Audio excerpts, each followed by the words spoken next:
This episode is part of Glendale Library Arts and Cultures and the Southern California Library Cooperative's Be the Change series, which focuses on inclusion, diversity, equity, anti-racism. Be the Change events will build collective understanding of systemic racism, elevate the voices and stories of Black, Indigenous, and people of color, and inspire our community to be the change. Hi everyone, it's Melissa. And Desiree. Welcome to another episode of Teen Gen Talks, where the goal is to empower the youth of Glendale and connect youth to community resources, individuals, and organizations through interviews and discussions. Today's special guest is Valerie Gomez. Valerie is the granddaughter and daughter of Salvadoran immigrants, a first-generation college graduate, and a rising third-year PhD student in the Education Studies Department at UCSD. She is also the founder of Latina Grad, a social impact venture that supports Latinas interested in graduate and professional education through quarterly workshops, networking opportunities, and digital campaigns. In her free time, she enjoys spending time with her family, going on hikes, and learning how to dance salsa and bachata. And follow us on our socials on Facebook and Instagram at MyGlendelleLAC. Also, don't forget to follow us on Spotify or Apple or wherever you listen to podcasts. Make sure to subscribe to the YouTube channel at Glendale Library Arts and Culture, where we post full episodes every Friday at 4:30 p.m. Thank you, Valerie, for taking the time out of your day to talk with us. We have a lot to discuss. Thank you all so much for inviting me. I'm really excited to tell you a little bit about my story and to also learn about you all as well. Awesome. So to start off the interview, you earned your BA in anthropology from UCLA, a master's degree in counseling with an option in student development and higher education from CSULB, and you are now a rising third-year PhD student in the Education Studies Department at UCSD. So how has this educational journey been for you, and what made you decide to pursue these avenues? I think like many first-generation children of immigrants, my academic trajectory and journey was really challenging, especially because neither of my parents have a college degree. So when I was applying to college, they really weren't familiar with the college application process and really weren't able to provide me the support that I needed to apply to college. And as a high school student, I really wasn't the best high school student. So I wasn't tracked as a college-bound student, which means that I didn't necessarily receive the supports from the counselors and teachers at my high school to apply to college. So I had to navigate that entire process alone. And it was really scary. It was daunting. At times I felt like I wanted to give up. But from a very early age, my parents and grandparents instilled a deep value of education. So I knew that I had to go to college. I just didn't know how I was going to get there.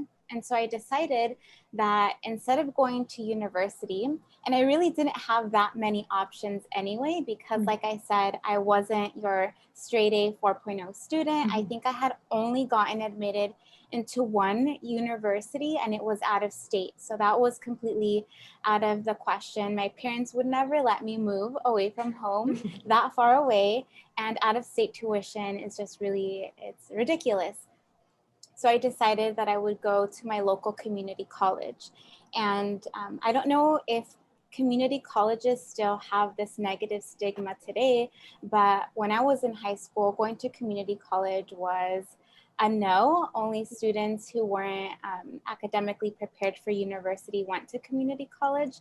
And I quickly learned that that's not the case. And my community college experience in some ways was even better than my experience at UCLA, where I went to undergrad. So I enjoyed community college to the fullest. I was really involved with different extracurricular activities, specifically the speech and debate team. And I think that's really where I developed most, not just as a student, but also as a person, because I was exposed to a lot of different ideas from students across the country. When I entered community college, I think I was very conservative in my views. My parents also hold very conservative views, and really, I was really isolated in my ways of thinking, and being exposed to new ideas really broadened my horizon. So that was kind of my pathway to my community college. I really excelled.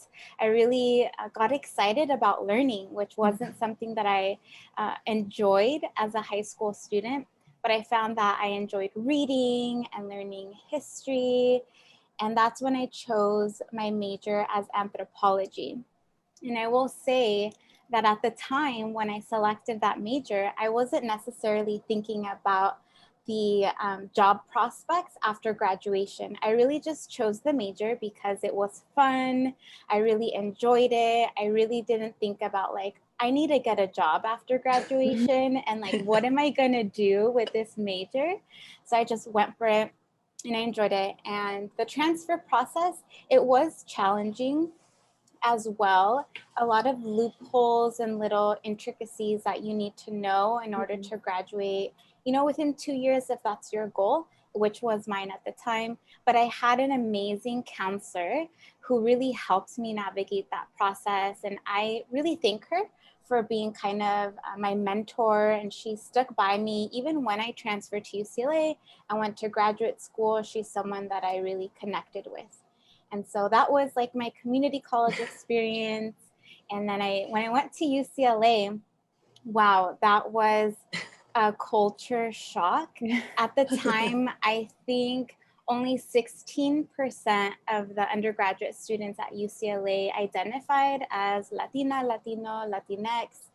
And so it was a very isolating experience.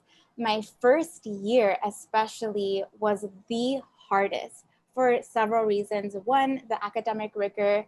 I don't think I was necessarily prepared for like the amount of readings and the assignments that I was getting at UCLA. You know, I think every week I was assigned like 300 pages of readings, and I didn't have the tools to understand how to be strategic about reading that amount of pages per week, like, you know, creating study groups or skimming, things like that. So that was really hard. And I felt like I just didn't belong. I didn't feel like I was smart enough. I doubted myself so much. And I think the other piece that made UCLA really hard for me was that I was away from home. And it wasn't too far away, actually. I'm from LA. So without traffic, it's like a 35-minute drive. With traffic, it's like 2 hours sometimes. So I wasn't too far away from home, but I'm really family oriented. I'm the eldest of 4 siblings, and all my sisters and I, we're pretty close. I'm really close with my cousins and my grandparents. So I felt so lonely. I miss my family so much. And actually the first year that I was at UCLA, I went home like every single weekend. On Friday, after classes were done, my mom would come pick me up. I didn't have a car, or my cousin would come, and I would spend the whole weekend at home. And then I would hate Sundays because I would have to go back to school. And I hadn't made any friends, and my roommate and I, we weren't vibing. So everything I felt was like so horrible that first year. I think I cried like every day. It was just really, really bad. And surprisingly though, my grades were like the best that first year. And I think maybe it was because I didn't have any friends and I didn't have time to like socialize and like do other things. I was just focused on my academics. So that first year, it really sucked. And I think a lot of first year, first time students and transfer students go through something similar. Although I think there are a lot of support services now that can help students navigate that process. And really what kind of like changed that for me was being connected with a Latina-based sorority. And that really changed my entire experience for the better.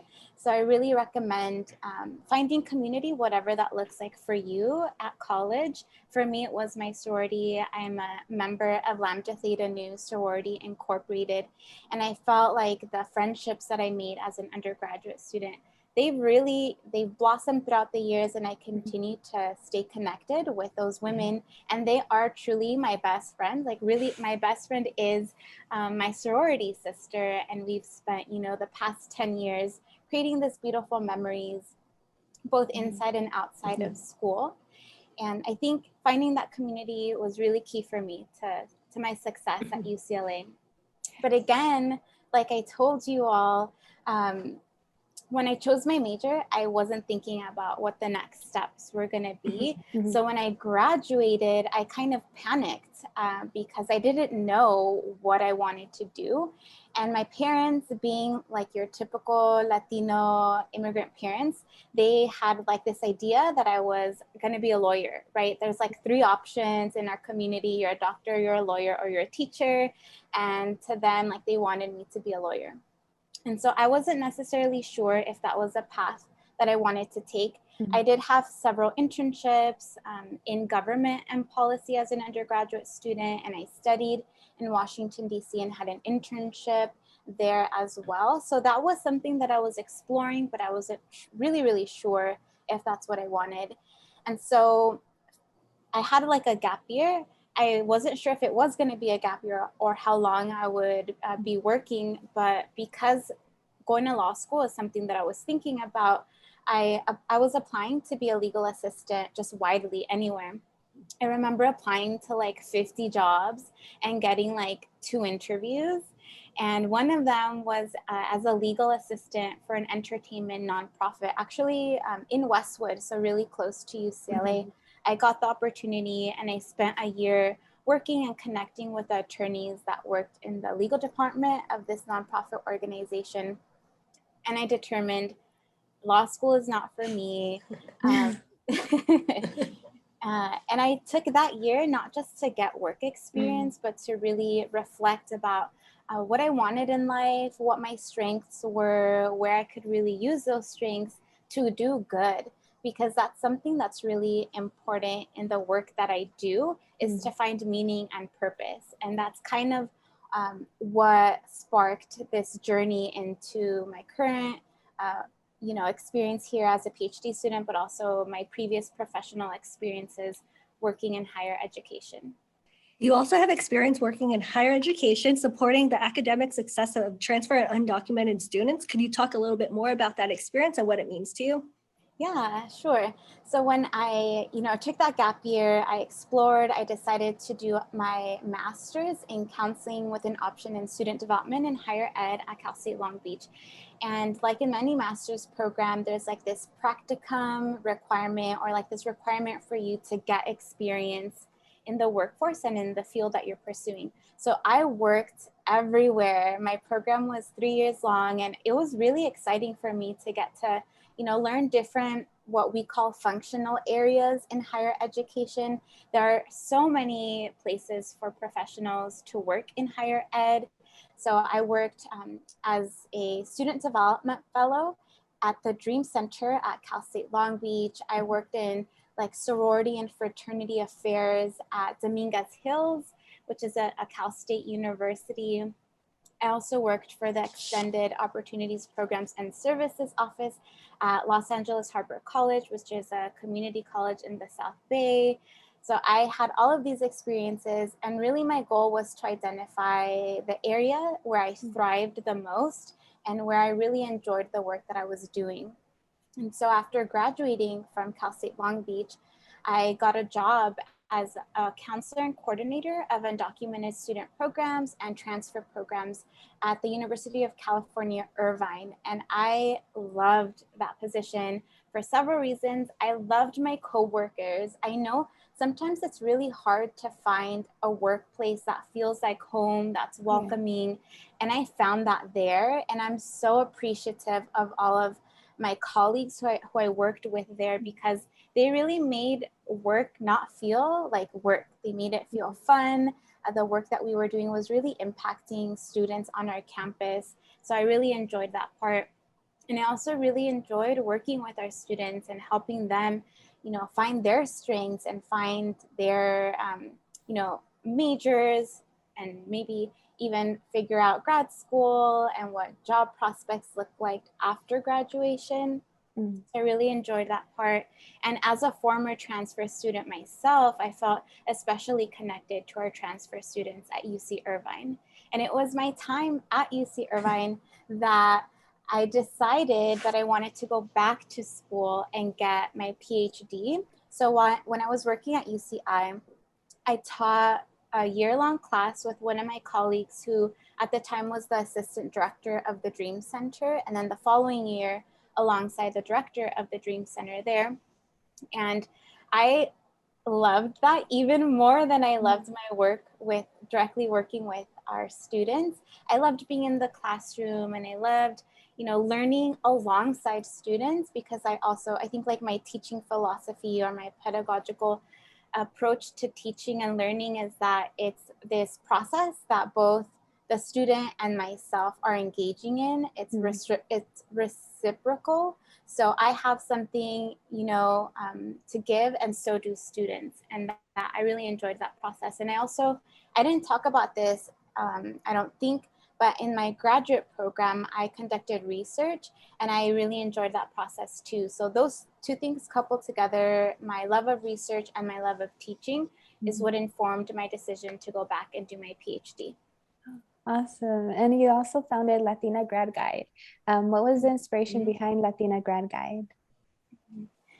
I think my personal experience and my experience working with my students. So like I said, I'm a first-gen student. I'm the daughter of immigrants. My parents didn't really have the knowledge or tools to help me navigate the college application process. And I experienced some of those same challenges when I was applying to graduate school. I didn't really have too many mentors, although my sorority was kind of a professional network that I reached out to when I was in the process of applying to graduate school. So they were a really great help, but I felt like there were still gaps. And I didn't have, the mentors again, or anyone really that could help me navigate the grad school process. And I felt like my friends who were also applying to graduate school were going through similar things. And I at the time, when you graduate from university, sometimes you no longer have access to like the career center or to the resources that they offer. I know at the time, I think after a year of graduating, like you had to pay to access their career center services. So there were a lot of these roadblocks that I had to navigate when I was applying to grad school.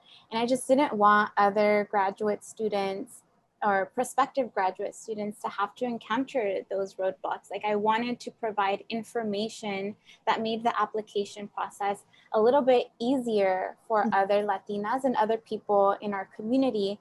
And when I was working at UC Irvine, I was seeing the same things of my students or the students there, is that especially the transfers, because when you transfer, typically you have like 2 to 3 years to graduate. And that's a little bit of time to do a lot of things because, you want to get internship experience, you want to get research experience, you're adjusting to the academic rigor of university. So graduate school kind of doesn't really come into the fore until maybe like your last year. And by that time, it could be a little too late because some of the components of the graduate school application process include letters of recommendation from your professors. And so if you didn't really spend time making those connections early on in your time at university, then it becomes a little bit harder. It's obviously not impossible. It's just a little bit harder. And so I was thinking to myself, there needs to be a way to disseminate this information, especially to our Latinx community, because I saw larger gaps there. And that's when I created Latina Grad Guide. And really my focus was to provide that information about graduate and professional school, but also to uplift and celebrate the stories of current and former graduate and professional students. There's this saying that you can't be what you can't see. And oftentimes we're not aware of all of the amazing mujeres or individuals in our lives who, are professionals. And so I really wanted my platform to be a space to really highlight their stories and their journeys and experiences in order to demystify not just the application process, but the experience in graduate school, and to connect aspiring graduate students with professionals in their fields. And I also wanted to provide tangible resources for individuals applying to graduate school. So we know right, that there are gaps, but there are also financial barriers that might inhibit students from applying to graduate school. And so throughout these past 2 years, it's been 2 years already, it's kind of, yeah, it's a while to think about. I've been able to collaborate with the Princeton Review, for example, and Kaplan Inc., and just recently Magoosh, to provide scholarship opportunities, discounts on GRE preparation, for example, free GRE textbooks, LSAT prep books. I think we've even done giveaways for CSET prep books, and I'm currently in the process of establishing something else that I won't share now until it's 100% final, that will provide additional financial resources to Latinas who are pursuing graduate and professional school. Latina Grad Guide has quarterly workshops. How do you prepare for those? And what has been your favorite workshop? It does take a lot of time, and I am a PhD student and I'm currently working, and I'm also like a sibling and a daughter, and so I have a lot of familial obligations. So it has been really hard to navigate all of those things, and then navigating all of those things within a global pandemic, like, wow. I don't even know how I've survived this past year and a half, because the first year in the pandemic, like my mental health and even physical health really suffered. And so these past few months, I've kind of started to get out of that funk a little bit, because I do feel like maybe I was a little bit, depressed or not myself. I did seek therapy for that, and I would highly encourage folks to do that, especially if you're in college, because it's free or low cost. And I started to work out, which I think has lifted my mood a lot. So it was hard, but time management is key for me.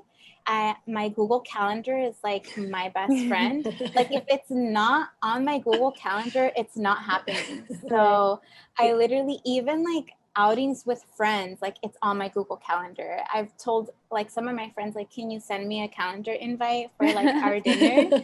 Because I live by my Google Calendar, and I do a lot of time blocking too for writing, reading, thinking. All of those things require a lot of time, and so I make sure to schedule it into my calendar. Even my weekends, it could be overwhelming. Maybe I shouldn't do it on weekends, the time blocking, because that can also cause a little bit of anxiety.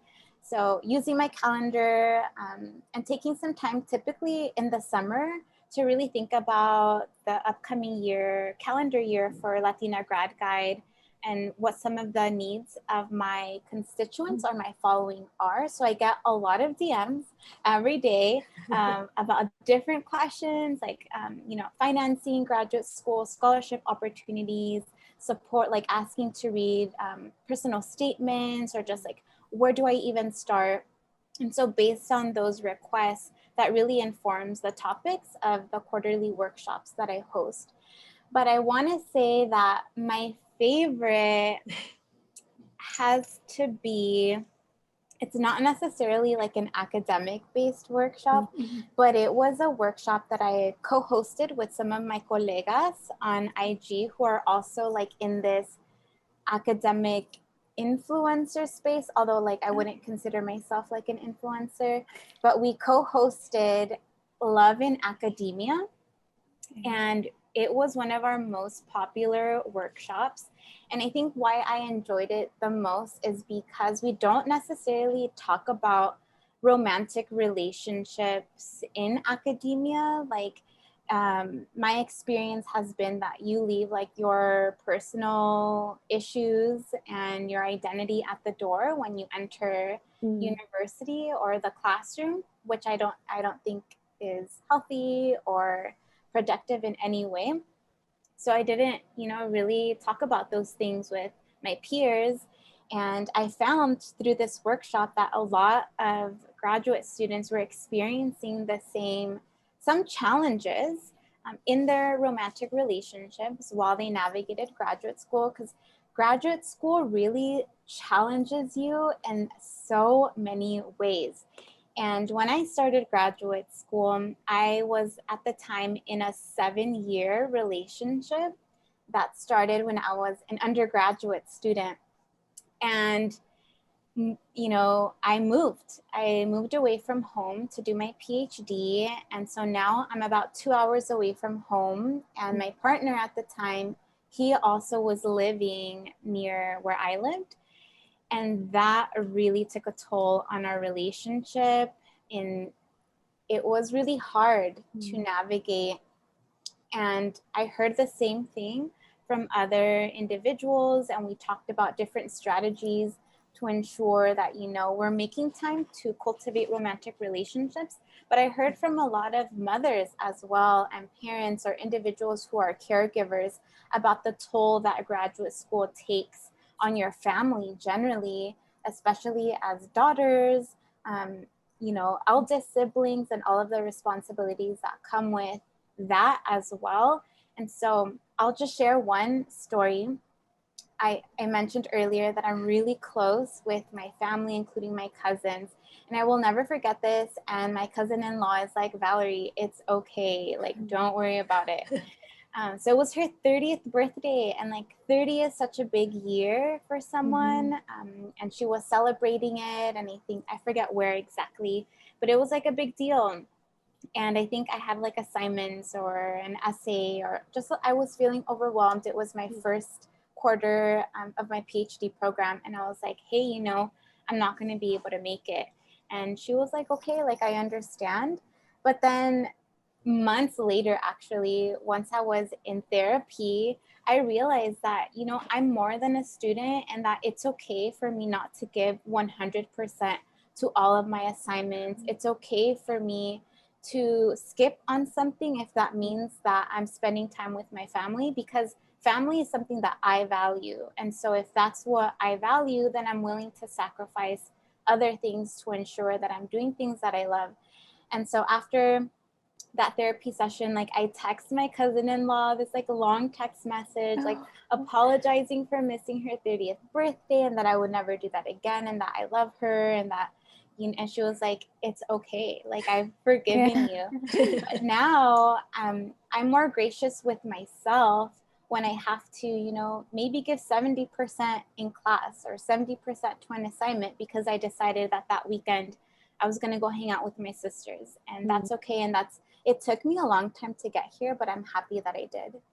And it shows that networking is a huge aspect in Latina Grad Guide and in your life as well. So do you have any tips for anyone that isn't quite sure how to network? I can try.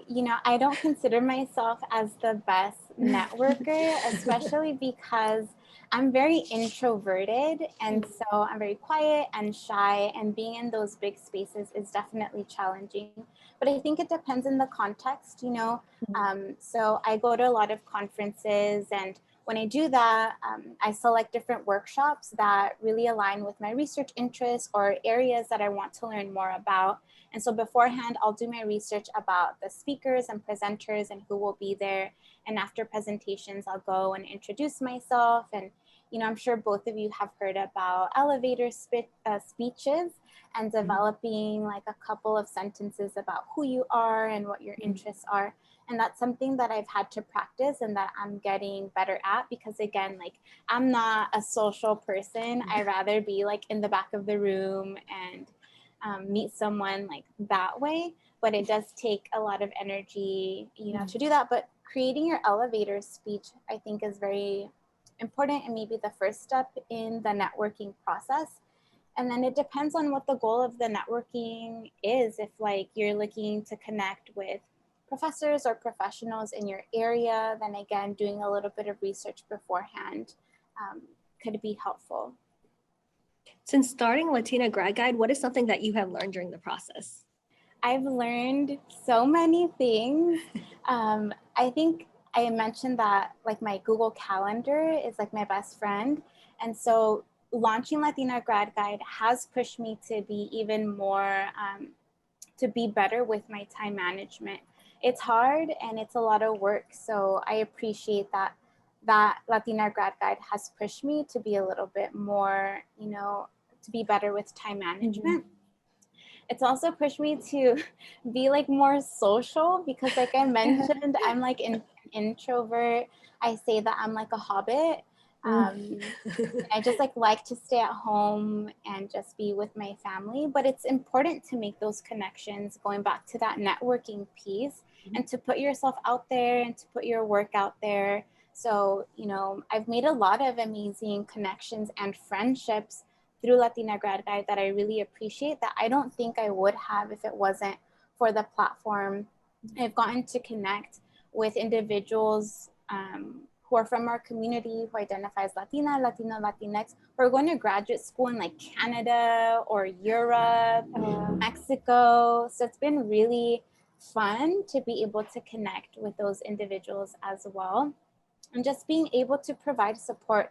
Never in a million years did I think that I would grow the community to the level that it is now, and to still be able to provide support for people who are applying to graduate school, or just be a space where you feel seen, heard, where you feel celebrated.